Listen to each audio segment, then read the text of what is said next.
finally doing it. Making a trip video. This is like probably one of the best videos I've seen. Absolutely insane. Button man coming to a place near you. Probably some of the freshest food you get.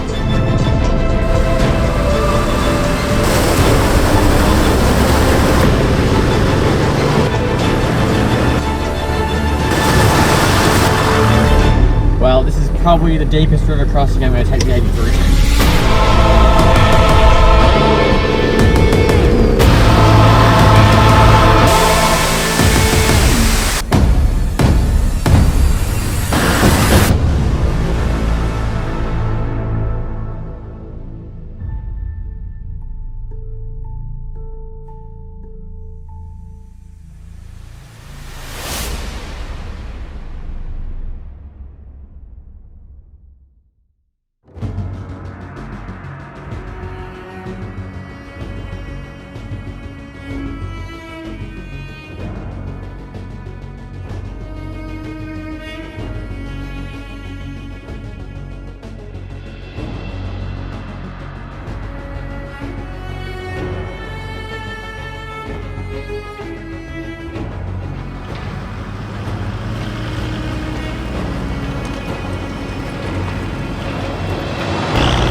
So, we're finally doing it.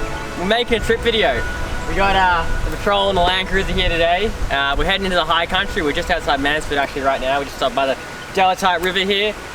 We've been to Mansfield, we've got a pie. Yeah, we're all filled up. Filled up. Now we're time to hit the dirt. So, yeah, we've got a few trucks planned. We're going to head up past Mount Buller. A few iconic destinations. Yeah. We're kind of playing it a bit as we go along, but we've got a bit of a roadmap, so we're going to just head up this Carter's Road here.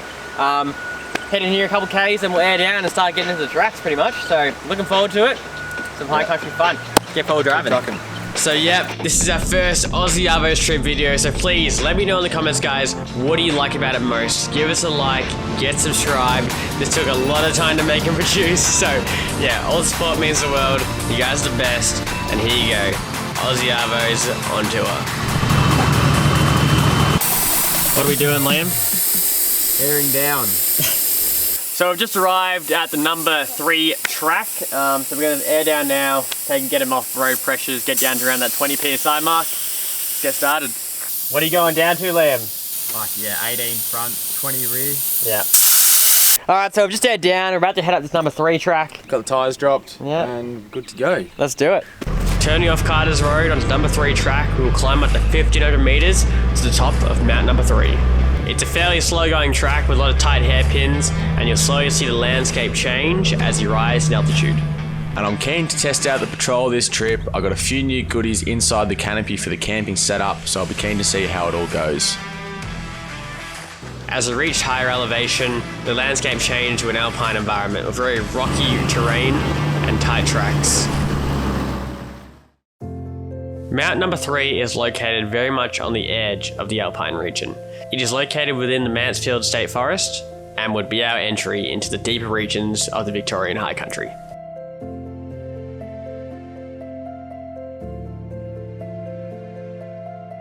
The track offered spectacular mountain views as we followed the ridgeline.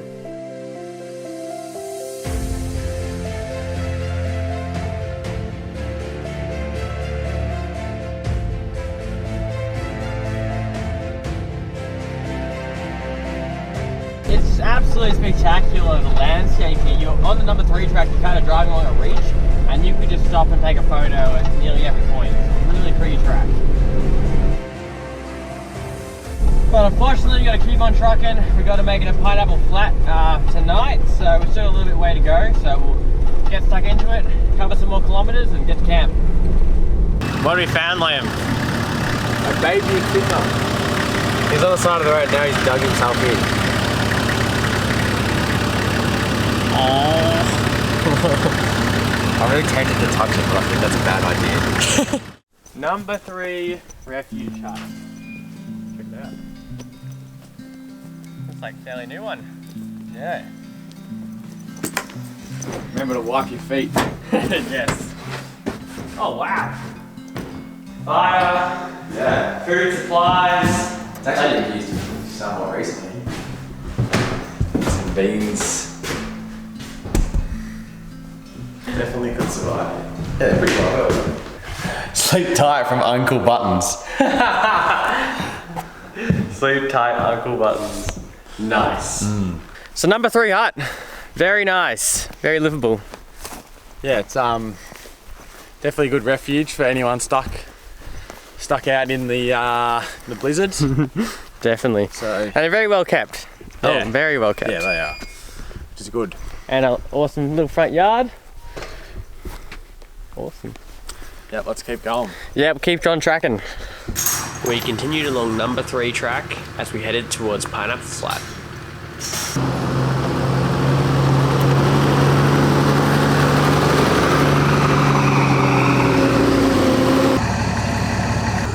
Close the gates. Pretty. I always seem to forget just how incredible the views are in the high country. Looking at mountains is just something else. So we just put up a little sidetrack here. We're going to go take a look at Razorback Hut and see how that looks. Until recent times, cattlemen used Razorback Hut for annual stock drives where they drove cattle up to the mountains to feed. However, nowadays it's mostly just used for campers and hikers. Damn, that's fancy. That is fancy. Yeah, this is a nice hut. Running water by the looks. Yeah. Oh yeah. Some big fireplace. How's that? Yeah. Mattresses. Sleep in a bed. Gee, these are pretty nice. Is that a working light? No. Power. Must be on like solar or something. I don't know. Maybe. It's like it's got power. Like it's got a few things wired up. It's always Must be hiking or something. funny when you drive somewhere and you think you're like somewhere They're just touring around. and then there's like a Mitsubishi Evo just sitting there and it's like, wow, I can't be that far from society, can I? There's just a Mitsubishi Evo sitting there. But I suppose it's all part of modern accessibility to places like this. Don't need a four-wheel drive. Four-wheel drive's overrated. We then turned down Circuit Road and then into Black Landing Road to take us down to Pineapple Flat. Had a tree down across the road, so just got some firewood for later on tonight, because usually at the campsites there's no wood to be found because everyone's stripped it all. So when you got a tree across the road, usually a good chance to get some wood.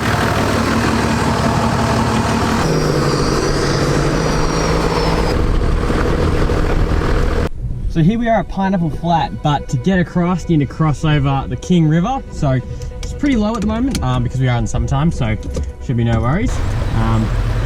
Across we go. Pineapple Flat is approximately 10 kilometers north of Mount Sterling. It sits right alongside the King River, but is only accessible from November to June.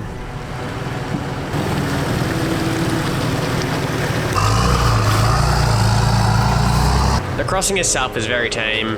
In November, the water wasn't anywhere above our knees, so it made it very easy to cross, but it can get deeper after heavy rain.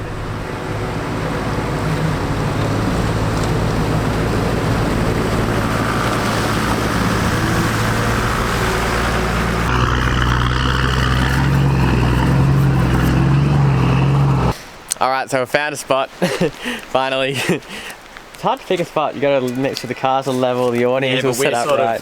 Me and Patrick are sort of anal campers. Like, not anal, but like... I'm like the princess and the pea. I can't have anything underneath my mattress. I like being on a flat spot. Yeah, I definitely. don't like on a hill. So. Yeah, I think we've inherited that from our dad.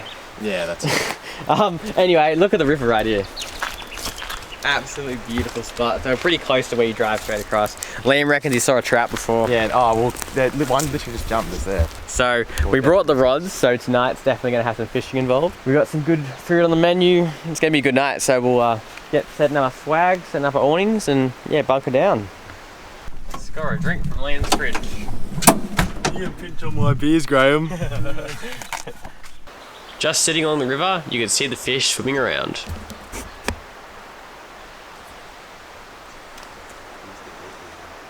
So as I was saying before, this is the King River, which is fairly, not huge, but it does flow all the way towards Wangaratta and then into the Murray River. So it is just picturesque.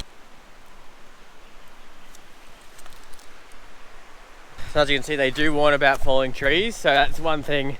Ever since I went to Haukwa and I saw a dual cab get crushed in the camp next door, I am always paranoid about trees now. So camp set up, Liam's just down there having a flick. We'll give you more of a rundown of it later on, but it's just so good to be out here.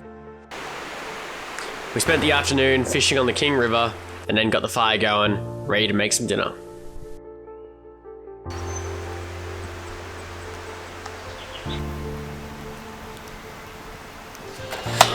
Just straight over the top of it.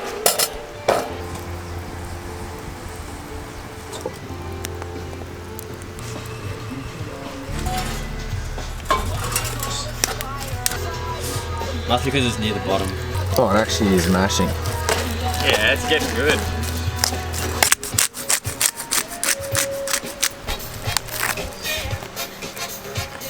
Oh, they're pretty decent sized.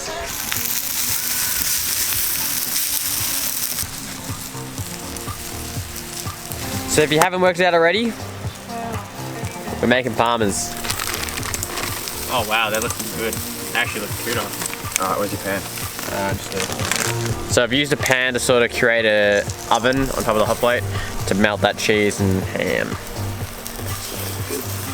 Potato, broccoli in there. It's gonna be good. Ready to go? Yeah, we rub them.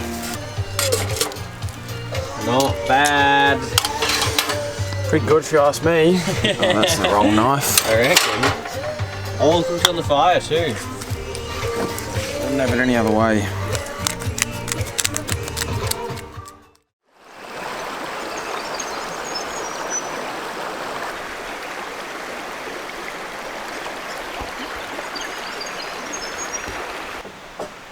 Our mornings are pretty simple.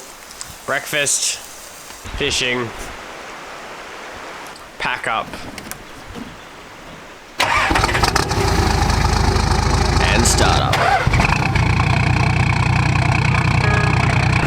Alright, so I've waken up, Pineapple Flat. We're gonna head northbound out on Wild Horse Gap track and follow that towards Lake Cobbler. So hopefully that should be a good little track, and yeah, we'll get to Lake Cobbler, see how that looks, and yeah, in for a good day. So a bit overcast today, but we'll see what happens when we get high to the mountains. So yeah, let's get into it. Well, that was Pineapple Flat. How'd you like it, Liam? Yeah, very good campsite actually. For some reason I've always had the thought that perhaps the major listed campsites are not quite as good as some of the little secluded hidden ones, which may be true, but that was actually a very good campsite, especially if you can get it with not many people there like we had. We only had like 2 other groups and they were 100 meters away, so yeah, very good campsite overall, I reckon. Yeah, beautiful spot on the King River. Highly recommend. As we left Pineapple Flat, we followed Burn Top Track onto Wild Horse Gap Track and started climbing up to 1,000 meters.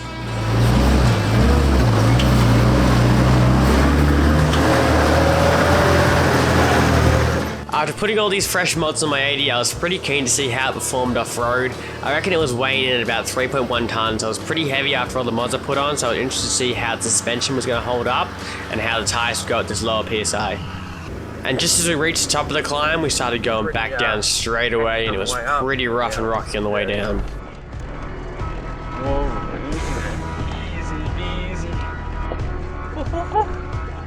The amount of little streams and rivers you'll cross in the high country is insane. It's one of my favourite parts about it. It's just so fun. You never know when you're going to turn a corner and have to cross over a little stream or a little river.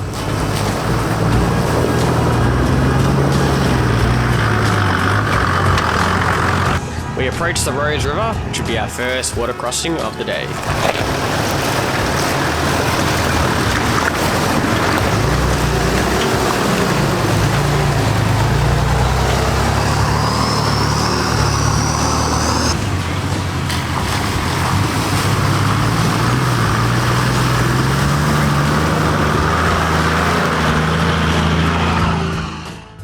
So it's really steep coming down, we hit the Rose River, and now it's super steep going to back up. If you ever want to do some really steep four-wheel driving, the high country is the place to go. Some of the tracks out here are just steep as, and the camera really never does them justice, so you got to get out here and give them a try for yourself.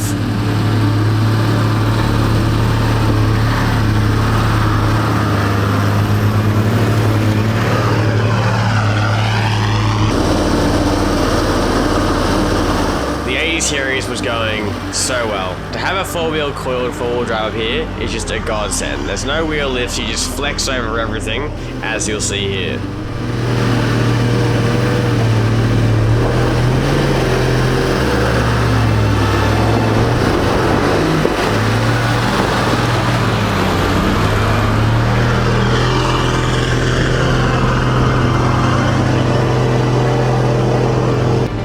The track then began to level out and offered spectacular views of the surrounding mountains.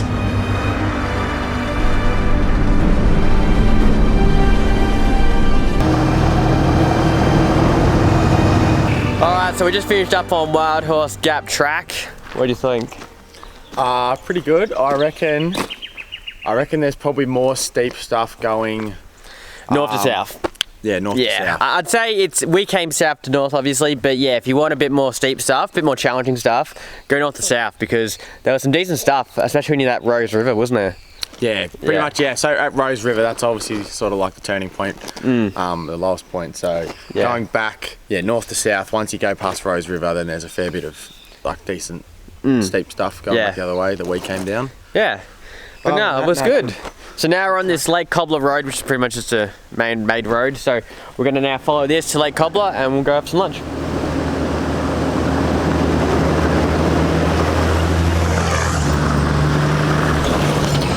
Alright, so we've just pulled up. There's a lookout point, as you can see behind me. That's Dandongadale, pronunciation hopefully correct. That's the falls. So I'm actually not sure which falls. I'm assuming it's that main one out in the middle. But there is actually two smaller ones either side.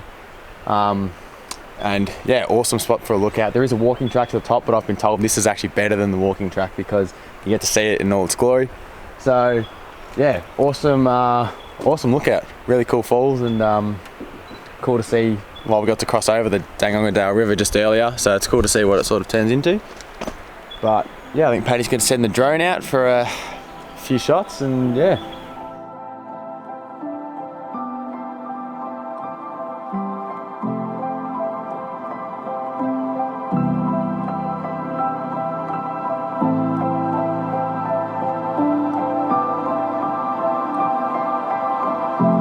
Dandongadale Falls is Victoria's largest waterfall.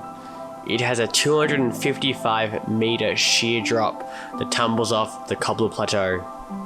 And it's funny, we never really heard much about this waterfall before we came out here, but it's absolutely insane and it's an absolute must-do if you're coming out to this area.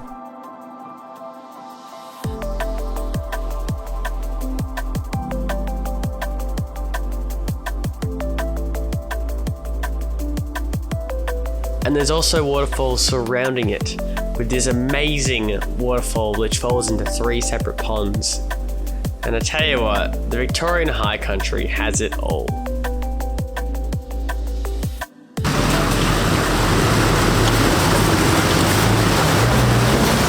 The road to Lake Cobbler is pretty rough, so four-wheel drive's definitely advised in the early summer months, but we pushed through and arrived at Lake Cobbler. And we've arrived at Lake Cobbler. Alright, sandwiches? Yeah, I'll Make some sandwiches, check out the lake. Liam's gonna have a flick. But it's pretty nice. You can do that waterfall that we went past. You can actually walk to the top of it and to the bottom of it. Absolutely love making lunch out of the back of the 80 series. Now I've got the chopping board and everything and the fridge. It's all set up really well for as a kitchen and I I can't get enough of these roadside stops for lunch. Now, this is Lake Cobbler. Lake Cobbler sits at an altitude of 1,100 meters. Its water feeds the Dandongadale Falls that we saw previously. And a bit of information that you might not know is that this lake is actually man-made. It was created in the 1960s after damming a swamp area in the headwaters of the Dandongadale River. Next to Lake Cobbler itself is Lake Cobbler Hut and various other walking tracks towards the falls.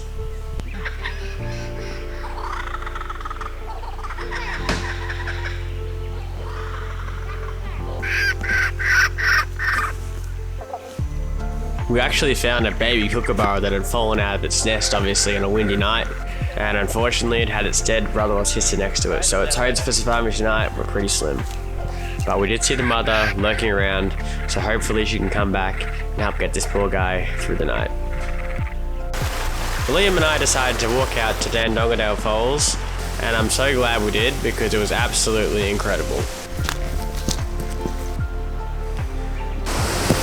Oh yeah, that's pretty cool. Oh yeah. Holy shit. That's a good view. Whoa. That's the big drop. That's insane. Far out. So funny how like when The things are so far, you changes. lose your depth of perception. Yeah, like, perception of 100%. depth. Your eyes, your whole body You sort of can't goes. tell what's close and what's far. Because Yeah, there is nothing. your whole body sort of goes weird. That's instincts. Yeah. That's natural instincts. Yeah. Don't walk any closer because you'll fall and die. So we decided to get out of the cars and go for a bit of a walk, and we've walked down to the I can't even say it. Dandongadale Dandongadale Falls. Falls. This is the top of the wall. It's the top of that massive one you would have seen in the drone shot, and we're up the top of it now, and you can see it down there. Yeah, this is like probably one of the best views I've seen in the hike. Because a lot of the other ones, like if you're just on a ridge, you're not like you don't have like that. This drop is just away a sheer open. drop, And- just a sheer and drop whole- by past there. Yeah. Down, I don't know how 200 meters, 300 meters, and you get this beautiful view. Absolutely insane.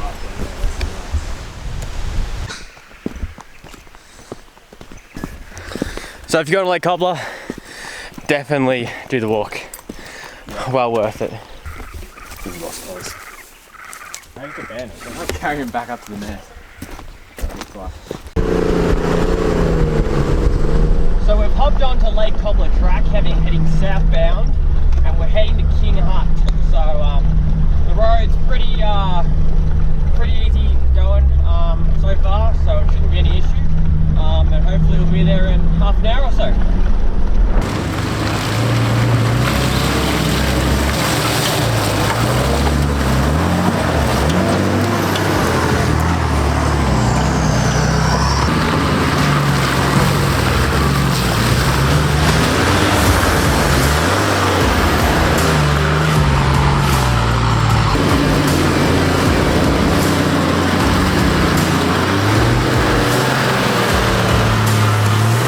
This is when the track began to turn a little more wet and muddier. We were at about 1,300 meters or a little bit over in altitude, so we were expecting it to get a bit more rockier and muddier, but it was definitely pretty soft and squishy up there.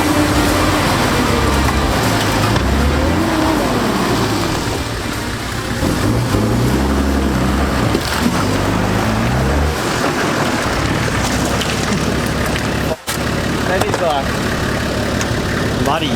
yeah. That was just bottoming out on my leaf packs the whole way.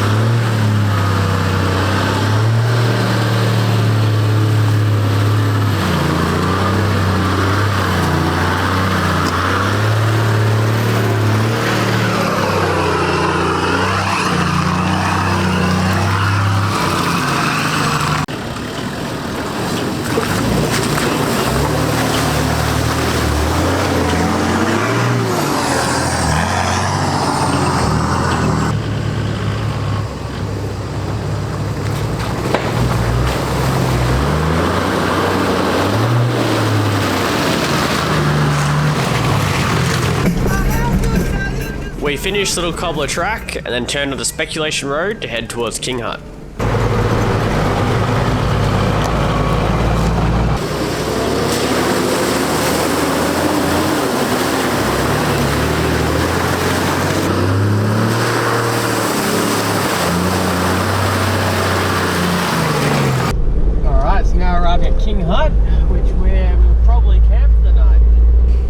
So King Hut is another hut built by the cattlemen back in the early 1900s, where they would have used and stayed here to muster their cattle. This isn't the original and it's had a couple of rebuilds, such as when campers accidentally burnt it down in 2008. So here the cars are at King Hut. We're thinking we're probably going to camp here tonight, but first, check out the hut.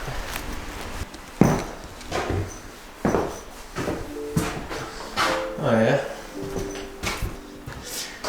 What's the trip? After checking out King Hut, we decided to head further west to find a more isolated campsite. So there are a few more river crossings to cross the King River. These ones actually had a bit of water in them, so they were good to clean all that mud off the bottom side of the car after Lake Cobbler track.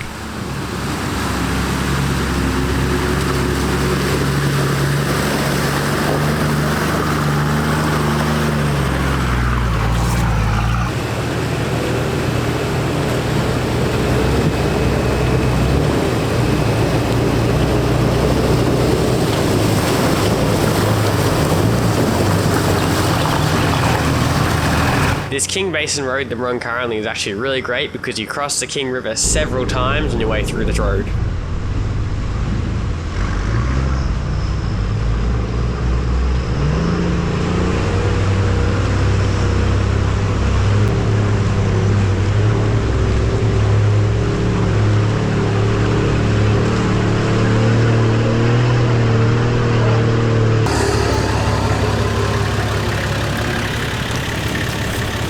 That's definitely a blue tongue. He looks like. He looks like water, sort of.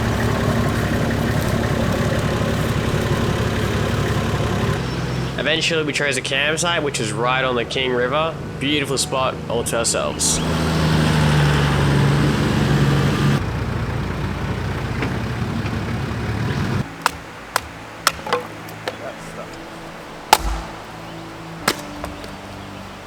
Alright, so I found our camp for tonight. Again, we're on the King River. We're just actually a little bit west of King Hut. Spots of King Hut are alright, but we just wanted one a bit more isolated, so we found a right spot right alongside the river. It's pretty much perfect. We're just going to get into firewood now, cut it all up, and we'll get the fire going, because I think it's meant to rain later tonight and get a bit colder, so yeah, hunker down and get into it. Having a chainsaw when you're camping out in the high country is extremely important because especially if you're doing lesser well-known tracks, it's not a matter of if you find a tree across a track, it's more like when. So having one in the car is always handy and a peace of mind.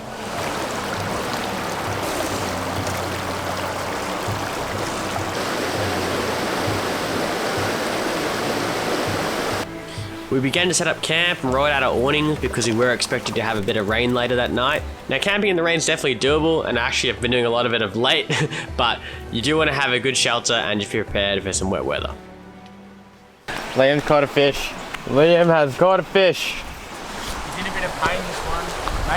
Probably can't judge the camera because I caught his eye. Caught his eye out. Went down there, first cast, had a little one, got off. Went down there, had a few more casts, walked away, came back, another cast, had a few more. He was on for a bit, got off like a tiny one, then he jumped on. Oh, no way! Yeah, but it's pulled his eye out with it, so I'll kill him. Right. He's probably close to 30, he's probably like 28, so he's big enough. But yeah, he was just, one of the trebles got caught in his eye and sort of half pulled his eye out, so I was like, no, we can't let him suffer, so he'll be going on the plate, or actually in the coals instead. Rainbow trout, pretty standard. So now Liam's going to show us how to prepare a fish for eating. Right. And then what I usually do, so score the skin. It just helps that if you like rub butter on it or whatever. Oh, it helps get it in it. Yeah. It's good there was a rainbow too, because they're meant to be the better of the two. Yeah, so pretty much we don't have lemon, which is usually a good start. So we're just gonna go butter and salt and pepper. We've got like a herb rub.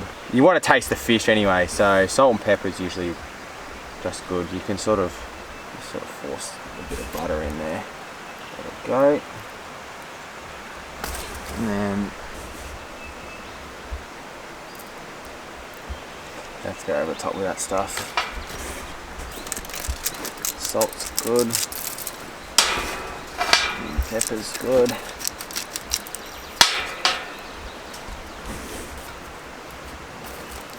pretty much stay on there. Put it to that.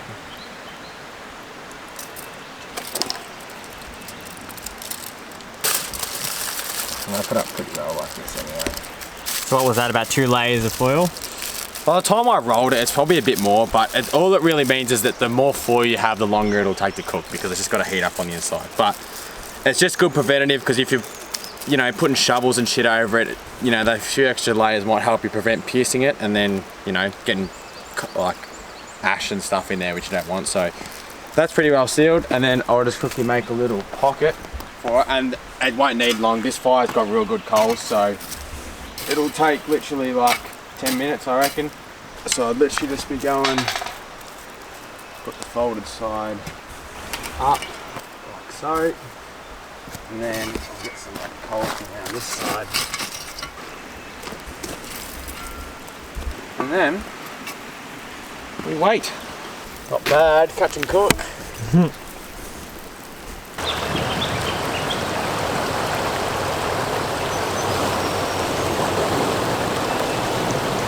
It's actually like a somewhat deep crossing. Yeah.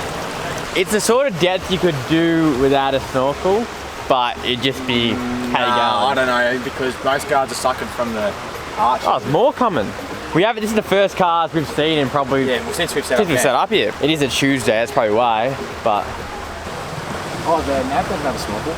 No snorkel, no worries. Can you imagine if it just like sucked in water as you went past? It doesn't take much for a bit of water to splash up. Nah, it doesn't. You'd obviously take them slower. Yeah.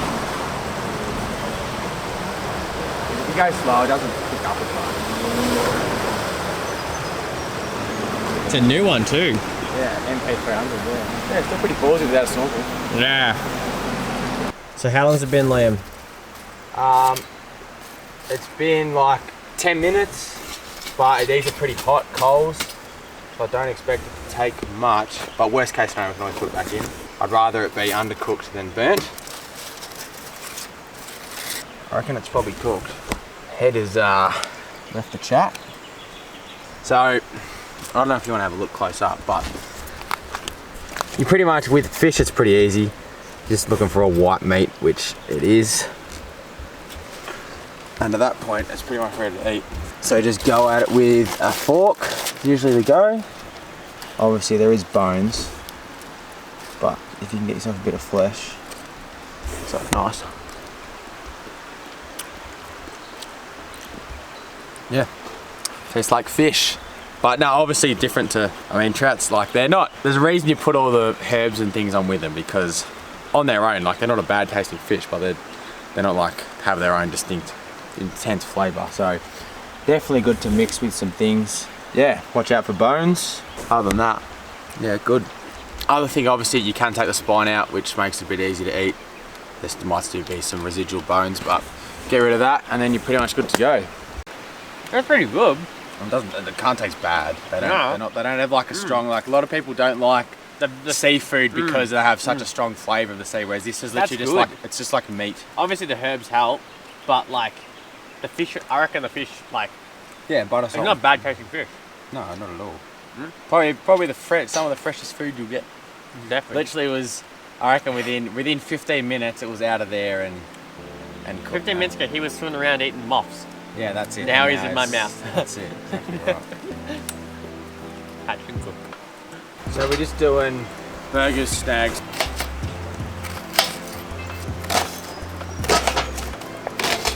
Slippery.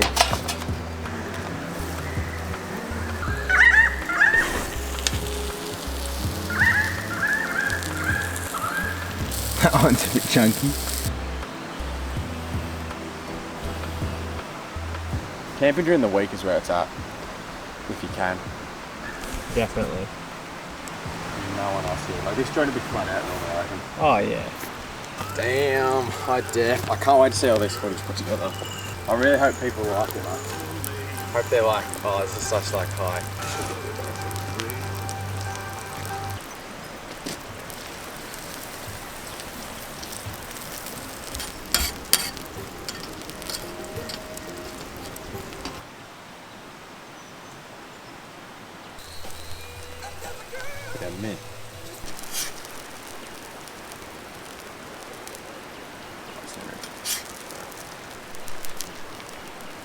Oh, these look good, Liam. Yeah, look at that. Show the GoPro. GoPro C. Can it?